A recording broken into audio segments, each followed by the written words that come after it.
अभी हिंदू राष्ट्र बनाने की मांग चल रही है धीरे। बात यह है कि हिंदू राष्ट्र की बात तो ठीक है, पहले हम हिंदू तो बन जाएं, उसके बाद हिंदू राष्ट्र बना लेंगे। आप बताइए, जब हम हिंदू होंगे तो हमारा राष्ट्र हिंदू राष्ट्र हो जाएगा कि नहीं हो जाएगा? लेकिन असलियत यह है कि हम हिंदू ही नहीं हो पा रहे हैं, क्योंकि हम गौ रक्षा तो कर ही नहीं पा रहे हैं। और जब तक हम गौ रक्षा नहीं करते तब तक हम अपने आप को हिंदू कैसे कह दें? इसलिए पहले हमको हिंदू होने की जरूरत है। हिंदू हो जाएंगे तो हिंदू राष्ट्र भी हो जाएगा। सर, आप गौ रक्षा की बात कर रहे हैं और यहाँ पे जो है शेल्टर हाउस जो है खुलते जा रहा है किशनगंज में। शेल्टर हाउस जो है स्लॉटर हाउस बड़े पैमाने पे खुल रहा है। और वही कह रहे हैं कि जब यहाँ पर पिछले 20 वर्षों से ऐसी सरकार है जिसमें तड़का लगाया गया है कि हम हिंदू हैं, तो फिर बूचड़ खाने क्यों बढ़ रहे हैं और फिर गौ हत्या क्यों बढ़ रही है? यही तो हम कह रहे हैं कि हिंदू जनता, जो सचमुच की हिंदू जनता है, वो बड़े धोखे में है। जिसको ये हिंदू समझ रही है वही हालत है जैसे माता सीता की हो गई थी।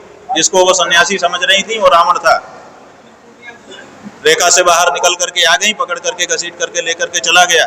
ऐसे ही यहाँ की जनता की जो विश्वास है, आस्था है, उसको भी चला जा रहा है। इसलिए हम ये बात बताने के लिए आए हैं, सच्चे हिंदुओं, अब गौ रक्षा के लिए जो स्पष्टता के साथ खड़ा है, गौ माता के लिए, उसको वोट दो, ताकि पहचान हो जाए कि असली हिंदू कौन है और नकली हिंदू कौन है।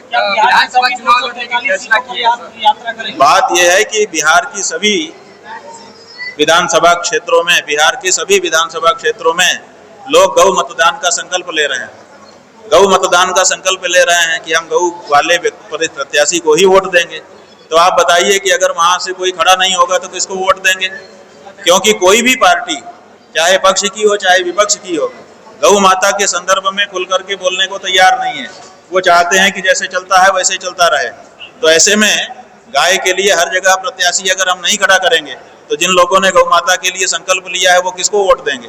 इसलिए जरूरी है कि हर विधानसभा में एक व्यक्ति गौ माता के लिए प्रत्याशी के रूप में खड़ा रहे, ताकि उसको वोट दे करके जनता ये बता सके कि हम गौ रक्षा चाहते हैं।